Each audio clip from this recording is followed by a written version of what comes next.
I've got a brief introduction. I'll sort of take the Johnny Cash approach. A very simple introduction. I don't know what else to say other than I am a cryptographer. I've spent the better half of, say, 12 to 15 years working on progressive cryptography, from the mathematical details of it all the way up to the user experience. Most of you are probably familiar with Vincent Ryan. He's one of the halves of the advanced encryption standard. After this talk, you'll probably know me more as the guy that sounds like I'm going to sing country song covers after the event because of my accent. So, I came down from the Appalachian Mountains and caught a flight to Boston. So that's where I'm from. He's over in Belgium. So the project we've been working on is called Mackerel, and that's just a throwback to the fact that quite a few encryption algorithms are named after fish, like blowfish, twofish. And it was also the name of a encrypted telephone machine during World War II. So that's sort of the reference behind Mackerel. No relation to fishing, even though I was on the fishing weekends. So that's a quick little note about that. So as you can see very quickly, forgive my infancy and skills with Prezi. I discovered this a few years ago, so I've been working with it for quite some time. But after 20 years of building cryptographic software, we're still at the very tip of the iceberg. And I'm going to use PGPs as a prime example of that going forward.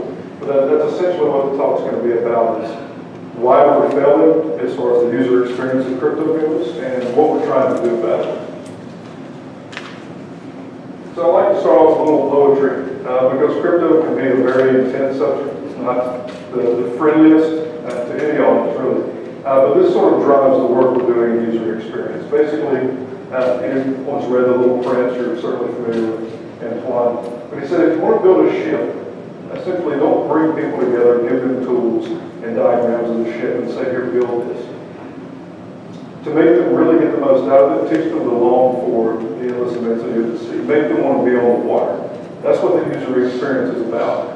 But for decades now in cryptography, we've been basically building tools. That's been our goal. It hasn't really focused on the consumer aspect of it. And that's why even today, after the Snowden revelations, we're just now gaining a small amount of traction. We're discovering lots more about what we've been lacking for decades. So about 15 years ago, I got really aggravated. And I'm a pretty calm, laid-back guy. But the progression of my work over the past 15 years has been born out of aggravation. I started working with developers on implementing encryption and authentication. And what I found is that nobody was authenticating ciphertext. They were just encrypting. They weren't doing any sort of integrity checking. So I polled about 75 different companies to see if this was accurate, and maybe 1 out of 75 actually used the Mac. A couple others tried to do it and did it incorrectly. So I decided to email every cryptographer I knew until one day I got into a conversation with David Black, who co-designed Twofish, which was an ABS candidate, finalist. He said, you should write about it. So the first thing in this line of work back in 2004, 2005 was what I call mature and minimalist cryptography. And the idea was to help remedy some of the mistakes that developers had. How can we get the most out of cryptography while using the least? Sort of using mature components, but in a minimalist way. So once I got the hang of that, I started to realize, okay, even if we get the development of cryptography right, even if we build secure code, people still aren't using cryptography. We've had PGP since 1991, and probably the same group of people that called into it then are the only ones using it now, with the exception of those who probably read the NSA articles and get scared and go download a copy, learn how to use it. A few months from now, we'll no longer worry about it.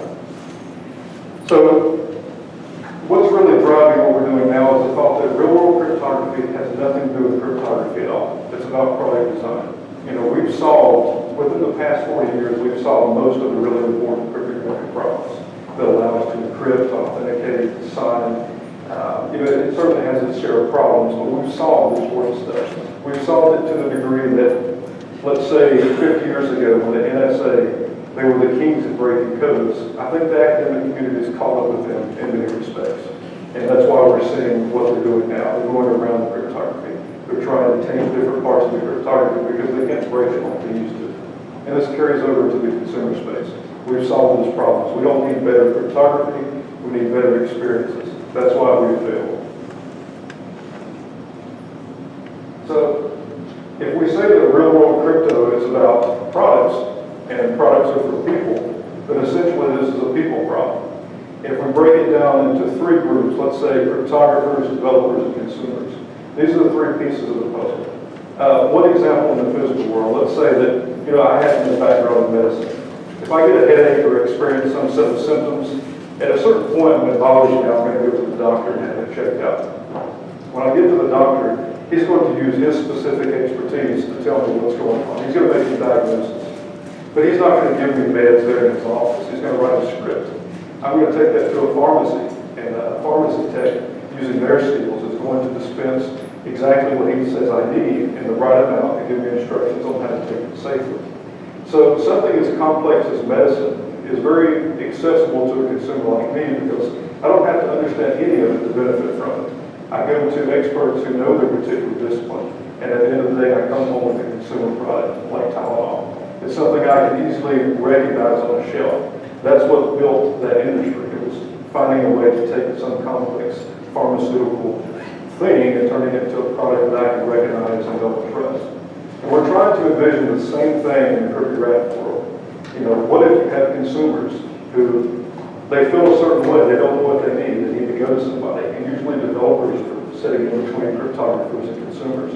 They're building the products that consumers need. So how do we learn from these experiences, outside of cryptography? So the golden rule we come up with, and this is nothing new, but it just makes a lot of sense, and we haven't been thinking like this, is to respect the individual roles involved. And what that means is when you're in a cryptographic infrastructure, don't ask developers to do things that aren't within their area of expertise. Don't ask them to make cryptographic decisions. Consumers, don't ask them to even know anything about cryptography to benefit from it. If you ask them which algorithm they're going to use, well, it doesn't matter. They're going to come up with some crazy reason for what they choose without even understanding. At the end of the day, it doesn't matter. It only confuses them, and it really takes them away from the experience that they're looking for. So, an example of this where we've gone wrong. Cryptographers expose way too much from developers. I don't know how many of you have followed the web API discussion.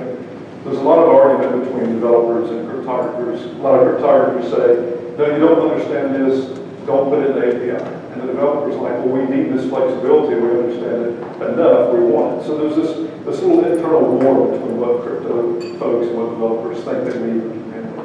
But a good example, who's familiar with ECB mode? Just the very cursory level. Okay, so most everybody knows what it is and why we would never recommend it. It's not even semantically secure, which is sort of like checking for a pulse with cryptography. You want to make sure it's at least semantically secure first before you go forward. ECB doesn't even make the cut. We would never recommend that. But we do recommend CBC mode, which is pretty secure, pretty standard, been around for decades.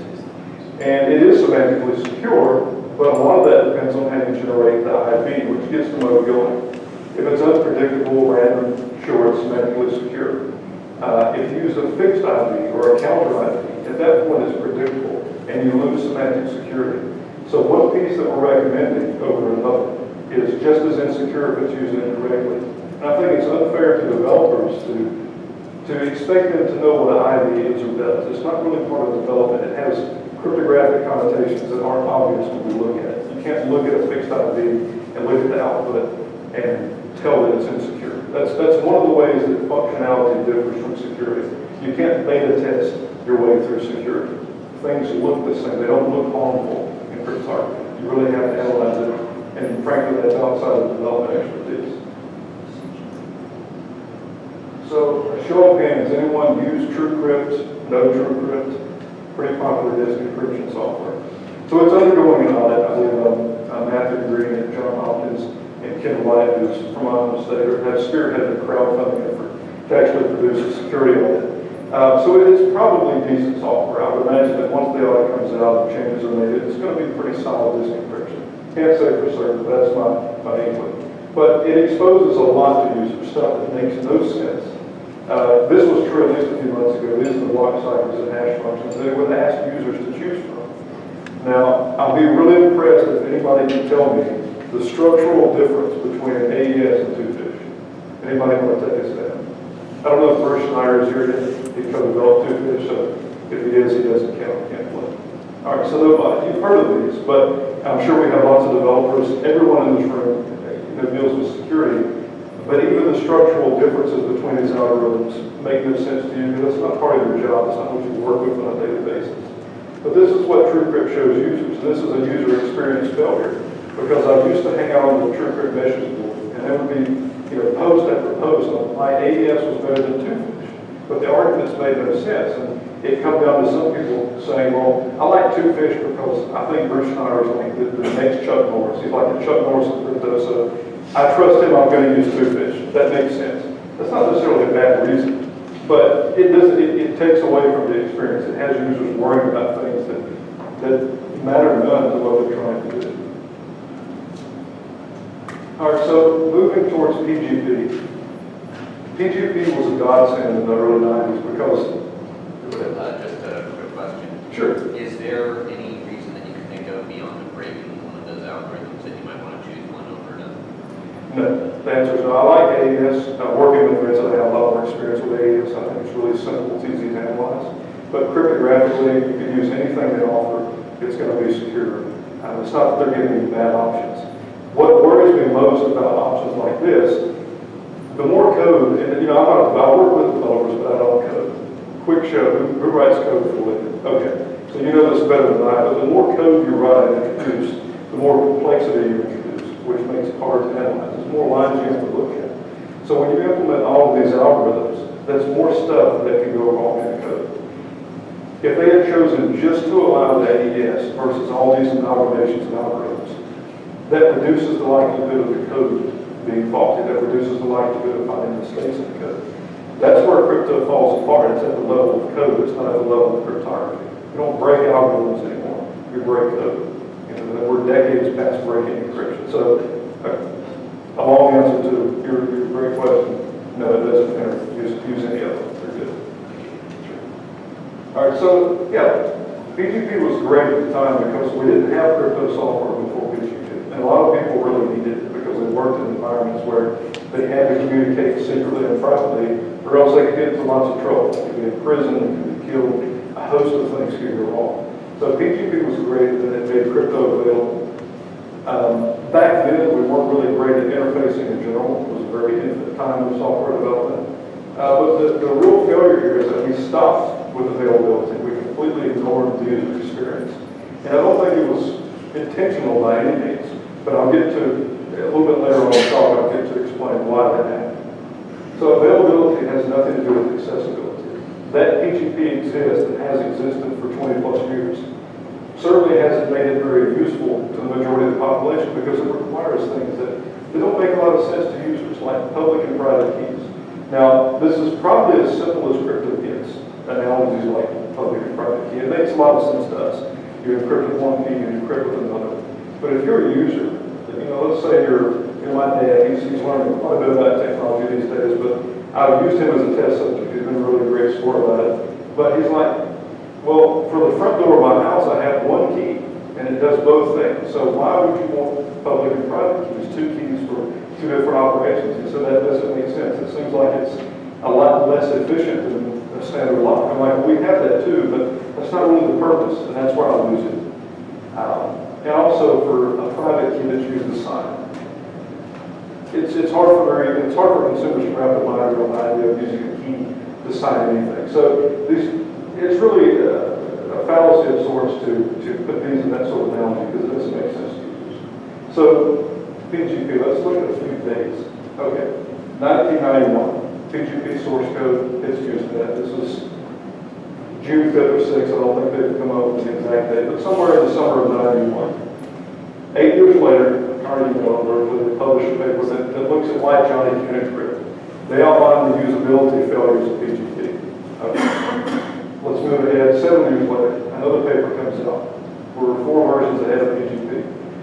They basically radiate the same thing. PGP is just too difficult to use. All the same failures are happening because the experience of PGP hasn't changed. So today, I'm telling you, Johnny doesn't want to encrypt. That's one thing we have to wrap our minds around, is that the reason crypto is not used is because nobody wants to use crypto. And that's okay, that's not a problem. It's such a low-level detail that we need to stop forcing people to understand it. We need to find a way to meet their experience and put crypto in that process in a way that makes sense to things they already want to do. But looking at all these dates, we've all been through history class. Dates really mean nothing. Sort of taking a picture, it didn't happen, it didn't mean anything mentality. So I wanted to consult pop culture to see what we were doing around the time that PGP came out, to really show us how far we've come as a society or how far we've regressed. And the work that needs to be done with PGP, which hasn't changed since 1991. So what were we doing, or drinking, or thinking, or dancing to in 91? Zemo. Anybody had experience with Zemo? Okay. So this was a popular malt beverage. It didn't come out until 2 years after PGP came out. And this has long been gone. I think still here that it's in Japan, hasn't been in Japan, so I'm not sure about that. The Macarena. We didn't start dancing to the Macarena until 2 years after PGP source code came out. Okay, so that's how old PGP is. Now, getting them style might tell us that we've either regressed or progressed. I don't know. I'll leave that up for debate. And then what was playing on TV? Friends, which a lot of folks taped on VHS 2 years after PGP came out. So this makes it make a lot more sense when we say PGP is old, when we see what was brand new or not even out yet at the time PGP came out. And if you're still not convinced, 2 years, or excuse me, it wasn't until 2 months after PGP source code came out that the first description of the World Wide Web was posted to Usenet. So PGP existed before the whole web experience that we know now existed. The web has certainly progressed, for better or worse. It's certainly a better experience, but we have those problems, which is an entirely different talk. But the point remains is that in every one of these areas we've moved on. With PGP we have. The user experience is still the same. So, users don't want what's on the left, they want what's on the right. That's a Ford Mustang engine. And of course, we have the guy enjoying his ride over here on the right. But what we've come to find out in the crypto world, and it's really captured in Henry Ford's quote, is that even though his trade was building vehicles, and that was a technological revolution at the time, his goal was to make it a pleasurable experience. He was even thinking about user experience at that time. And even though he was spearheading technology, and it was fair for him to focus only on the technology, because he was, really the guy that moved it forward as an industry. But he was even thinking about user experience. And this is what we've really failed to do in crypto, is understand that users are never going to understand how that works. No matter how many analogies we throw at, no matter what we do, it's really an exercise of utility to expect them to learn these parts and make them work. And a lot of that is true for developers as well. My rule of thumb is, if it's anything that requires a developer making a cryptographic decision, you probably shouldn't ask them to do it, because it's not part of the coding, it's part of your job. So you need to find the right abstraction to take that burden away from the developer. So, as we progress in this, we realize that there's really no such thing as usable cryptography. And the reason being is that usability is something we associate with products. Crypto doesn't happen at the product level. What this tells us is that we can't solve the problem of bringing crypto to the masses within the crypto community. It's not our expertise. If we conclude that the masses are the same as the consumers, then we have to meet them at the consumer level. So if anybody here is building a crypto product or works for a company that's building a crypto product, my advice is to take funding you have and earmark the first fruits of that funding for a UX audit. Because no matter how secure your product is, you can throw 20 security audits and make it the most robust tool that exists. PGP, prime example, really robust tool cryptographically. But if you don't have that user experience, you're going to be kind of like Tylenol would have been if it would have remained in some chemist lab or on some lab desk. Had someone not tried to find a way to make this into a safe product, it wouldn't have built that industry. And that's really what is lacking on our end. So, Mackerel, that's the title of the talk. So I figured it's more important to dwell on why we're doing this more so than what it is. So very quickly, Mackerel is something we're building. It's a design and development framework for software, for for web apps, things of that nature. That's UX driven. We're sort of reimagining what crypto is in the real world, dealing at a very conceptual level. And it's a very new model, and it's still coming together. I'll get to more of that later, but one thing we're learning building this is even though it's a cryptographic framework for development, cryptography is not the focal point, because we want to stay in line with what is the focal point for consumers. Crypto never will be. Even though the cyberpunk dream, which I regret myself, I would love it if I woke up tomorrow and everyone was building copies of PGP and fighting the man. That sounds really cool, but that's not going to happen. But we can still realize that dream if we get our heads in the right place. So that's why I say crypto for the masses is a failed campaign. And it's something that we've tried for decades. We need to get away from. And I think what we're doing is a step in the right direction, but it's going to require input from a community that we really haven't built a bridge to yet, and it's the UX community. So when we started work on Mackerel, we wanted to look at what's the most dire circumstances that someone might need cryptography. Of course, military, diplomatic, government type work, that would be a good place to start. We didn't have open access to those kinds of people, at least not to let us know all of what they're doing. So we wanted to find the next best thing in the civilian world. So we went to activism and journalism. We worked with those folks, we worked with sources. And we wanted to come up with sort of a general idea of what properties we would want in a cryptographic app that would make it viable for news organizations to adopt and give to their journalists. Something that their sources can pick up. Because it's one thing if we, let's say tomorrow everything comes together, stars align, and news organizations across the world are training the journalists how to use PGP, text security, and all these great tools we have. That doesn't protect the source. The source is an active news organization. They have to be able to use that same tool as well. So we can't build just for the journalists. We can't build for those who have the means to be trained. We have to build for those who are going to pick it up, look at it, have no training, have no idea what this is, and be able to use it and know that the data is secure and private between themselves and the journalists. So zero learning curve.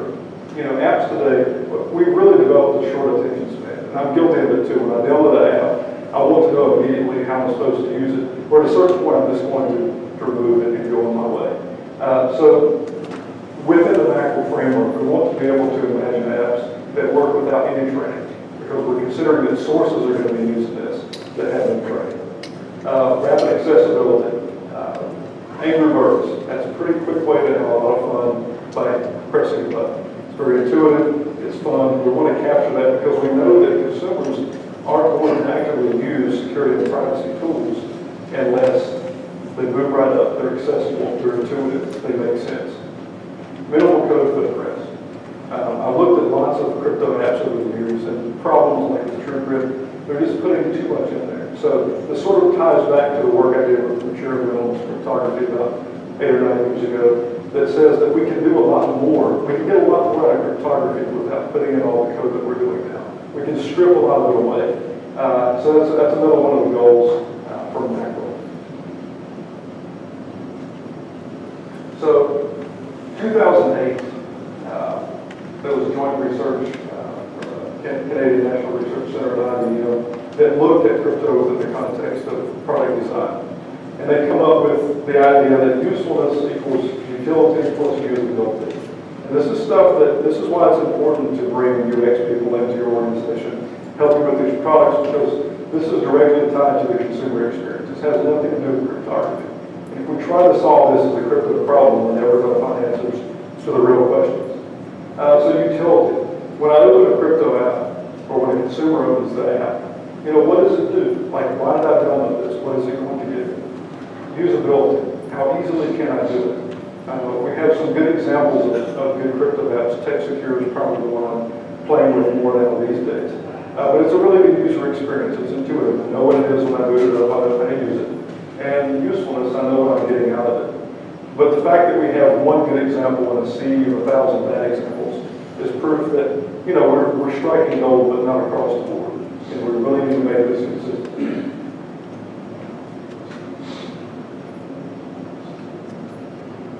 So, key ways to gauge how you're approaching building real-world crypto apps. The first thing I would ask, did you earmark funds for a UX audit? And going back to what I mentioned earlier, It doesn't matter how secure the product is or how many audits you throw at it if it's not a good user experience, if it's not adopted. Pick on PGP a lot. It's a great tool, but it just exemplifies how we fail to progress with the user experience as a community. Cryptography in the real world is all about implementation details. This has nothing to do with users whatsoever. It's not the focal point. That's why you need UX people, because they speak to exactly what your consumer needs and wants are. This is something that the cryptographic communities cannot do.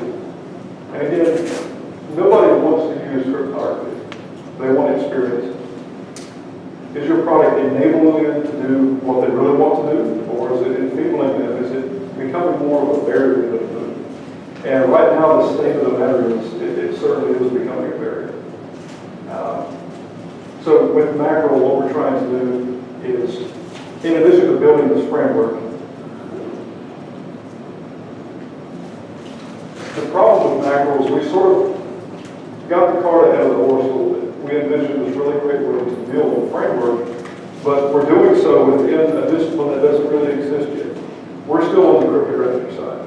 And it's not really efficient for me to have meetings with UX people and that be the only interaction we have. Like the only way these problems get solved is if we meet each other at conferences. It's not very efficient. We need to be able to publish papers and submit papers and build this area of research up, and then get together at conferences and discuss the results and disseminate all that stuff together. So one thing that Vince and I have worked on since Mackerel is defining a special area of research called what we call CRUX, or cryptography plus user experience. And the idea is not to talk about crypto within the context of UX, but to talk about UX within the context of crypto. Because we're trying to solve a real problem, and that's making it a better experience. We're not trying to build better crypto. So that's sort of a role reversal that we're taking in the community. And of course, we're also building a series of workshops, also called CRUX, that's going to bring together probably a larger population of user experience designers, the cryptographers, and the developers. And the idea behind that is that we sort of meet together to understand the difference between technical and the difference between conceptual. For example, encryption authentication. That means a lot to cryptographers, but to a consumer, they're more aligned with things like confidentiality and integrity, because they deal with those concepts in different aspects of their life. Any questions as far as I've got along? Just wondering if an example fits into what you're talking about here. I've seen for key exchanges in some crypto apps, they will give you key material to read to the other party on the phone or something to do an out-of-band verification of key material. And I've seen one way of representing that key material by taking like 4 bytes and then having a dictionary word that corresponds to a particular 4-byte sequence. And so you read off a series of words instead of like a series of hex digits. Is that sort of covered under what you're talking about here, that sort of mesh of cryptography and user experience? It's certainly a discussion. Right now, I know within the past month or two, it's come about that whether or not fingerprinting or reading off certain segments of text, that's the most efficient way. My line of thinking is that it's not the most efficient way, but it's probably the best we can do right now. So I think the discussion is taking place in the right direction towards user experience. But what we're finding is that even mentioning the word cryptography can be a step too far for a consumer. So what we're trying to do is reduce the number of steps.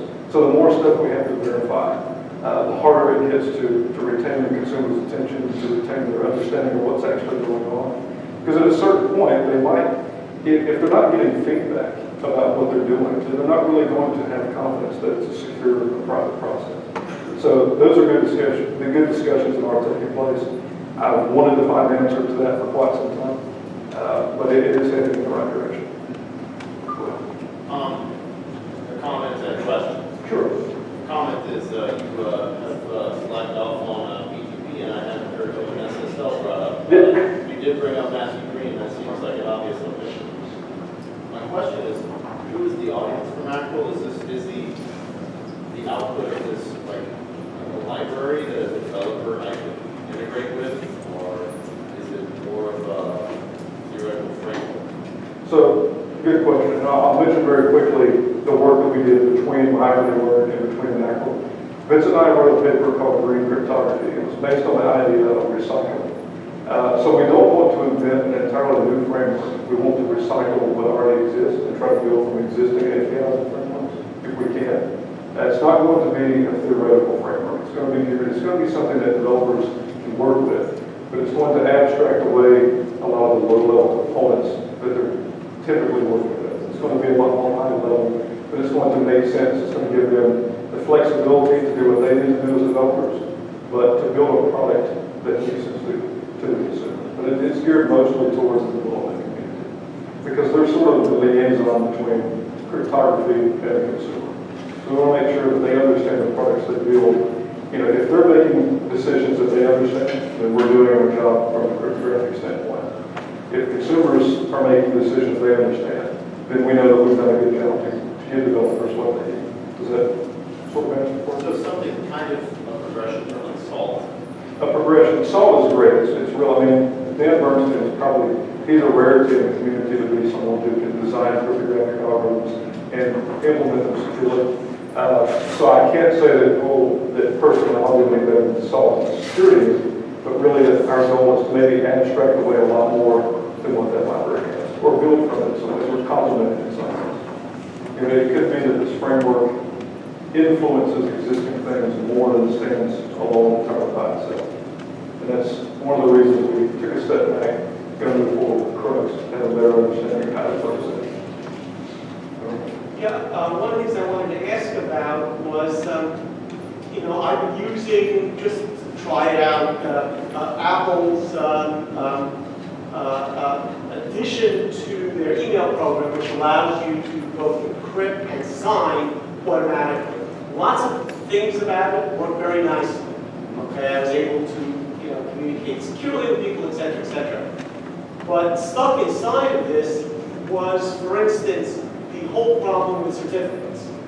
Okay, there was this get your VeriSign, and I was working with family members to see how they could deal with it, and getting certificates, knowing which certificates to trust, playing with the certificate tool. It's actually outside the, Apple actually extracts it to one level higher. They actually have a key manager, okay? But it turns out that was the most complex part, and that's outside the tool itself. So I thought maybe you could comment on the general sort of PKI type infrastructure that's necessary and is so daunting to consumers. There are lots of problems. When PKI itself could be considered a problem. It's really a struggle to work with. But it used to be that we could say that certificates, if you could verify the certificate, then you were good. If we could in some way build that to a user experience and they could see that it was verified, that would be okay. But we're forging certificates nowadays where at a rate that we never had before. So the security part of that is advanced as well. But the PKI structure, we think it's going to take a mass reimagining of the PKI structure. At a certain point, you understand that PKI was never built with the user experience in mind. So do we move forward trying to make it more usable, or do we try to reimagine what we're showing the user? I would be okay with never showing the user anything about public keys or private keys. One analogy that we're talking about now is like a public mailbox where you have a public slot that someone can drop in a letter, but they can't get to the letters. That requires the key that's come on the other end. So that analogy makes more sense than PKI. So I wish I had a lot more to say about how to fix that problem. That's certainly something we're working towards. But I think it's going to require a lot more than just staying with what we have and trying to make it better. Does that make sense? Yes, but the only thing is that for the average consumer, Exactly. It's a problem. And I think what happens is the more these products are built, they just carry on what we've always done. It seems like a usable experience, and it tries its best to make it that way.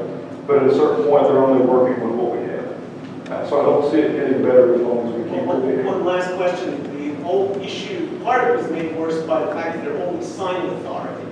Okay, which one do you trust? Which one do you use? Do you see some kind of global solution for that? No, I wouldn't say so. I mean, one of the issues now is we're seeing nefarious certificates that are signed by trusted keys.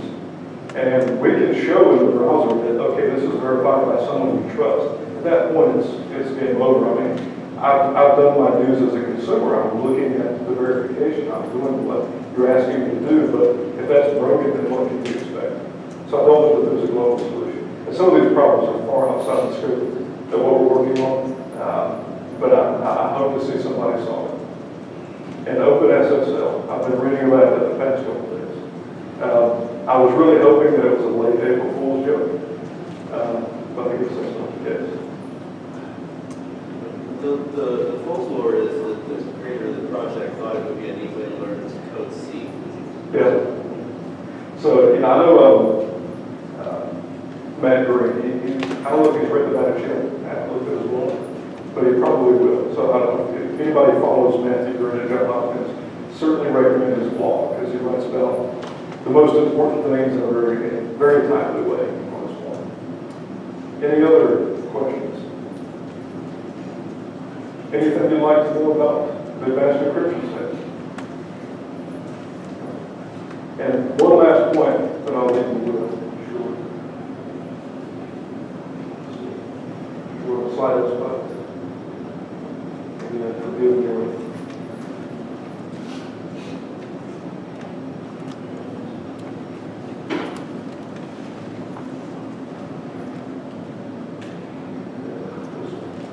The most successful attack on real-world crypto is a poor user experience.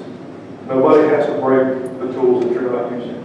So that's really the mantra behind our work, what we're doing, is that we're so far ahead, and this is my opinion. I don't know if anyone's familiar with Brian Snow, former NSA. He's talking a lot about assurance and product assurance and what it means to have that, especially when if he uses a product and it fails and someone might die. That's a pretty good gauge of where he needs to be from the assurance standpoint. But my mentality is that the NSA is not breaking codes anymore. That sort of, I mean, they can't break some codes, but at least the standards we're using, they're not breaking those the way they did 30, 40 years ago. They're going around it. And they're finding ways to undermine, and this is something we're playing right into that with. We're carrying on with tools that a small amount of the population is going to use. And in the grand scheme of things, that's okay. They're okay with PGP existing if 1% of the population uses it, and that's as far as it goes. So really, the most detrimental thing happening in real-world crypto is the poor user experience. So if you're building crypto products, I can leave you with this. Hire UX people, consult them, bring them into your organizations, go to user experience conferences, learn the consumer because that's the one that's ultimately going to benefit or not benefit from the stuff that you're designing and developing. Well, that's all I've got, unless anyone has anything else. Yeah, a couple more. I thought you were going to keep going, so it won't take up too much time. No, sure. So you're saying 5 minutes. Yeah, not that much time. So you're saying thank you. The UX of crypto is important, right? That much makes sense. Excuse me, but would you weight them equally? The IBM thing you put up earlier said usability and utility were usefulness. Is that Exactly. right? So would you give them the same weight? Where would you allocate resources if you had limited resources? You mean weight between the crypto itself and the user experience? Yeah. Well, where we're failing is two-part. I wouldn't really obsess at all about the design of cryptography, worrying about which algorithm is more secure. Stick with the standards. That's a solid. I would obviously allocate resources for security audits to make sure the code is secure. And that's what we've been doing. That's just common practice. But the user experience is something I would give them equal weight, precisely because we have lots of good tools, lots of good research that's gone unused over the years, not because it's not secure, but because we've slacked off on the user experience. And I think it needs equal weight, at least right now, because we're so far behind. So if utility isn't the strength of the cryptography, what does utility mean in that context? Well, what does it do? It needs to be obvious to the user when we give them the tool and tell them that it's for security and privacy. Well, the security and privacy are the what? Are they texting? Are they emailing? I think we need to get better at oral and visual feedback. When I'm in the passenger seat of the car, or the driver's seat, excuse me, I can look and I have, it beeps if something's wrong. It shows me visual cues that something's wrong. And I think that whole part of the experience can do a lot to tell the user what the utility of that app is. Does that make sense? kitchen knives would be if it wasn't obvious which end was sharp. There you go. So, and, you know, and I think we've taken for granted in the crypto community what's obvious and what's not. Even to developers. To us, we look at like a fixed IV. That's crypto 101. You shouldn't be doing crypto if you don't know what fixed IV does to CBC mode. But those things are obvious, and we're taking them for granted. So that's all part of, you know, moving towards better UX. Can you talk about the workshops you mentioned, and also are you presenting this at any non-security conference, like say UX or design conferences? Yes. I made a point this year, and more so next year, because I'm new to the UX field, getting into that. So I'm making a point to visit more UX conferences and security conferences. Because at a certain point, I feel like we're preaching to the choir if we don't understand that we need to reach out to UX conferences, and we don't try to build cross-discipline workshops between these communities. So yes, I am going to UX events, and I'm going to present this at those events. The other question? The workshops. The workshops. Explain more about that. The workshops are going to be, what we're thinking is possibly a satellite event for a larger UX workshop taking place all over the world. We'll do these in academic settings as well, wherever and whenever we can. We'll probably start in Louisville in Belgium sometime next year. And then we'll do them all across the U.S. But we really want to have them as satellite events for UX events. And so that sort of plays into our idea that there should be more UX people there than crypto people. I think time's up, probably. Okay. Well, thanks so much for coming and listening. Finally, I'm more than happy to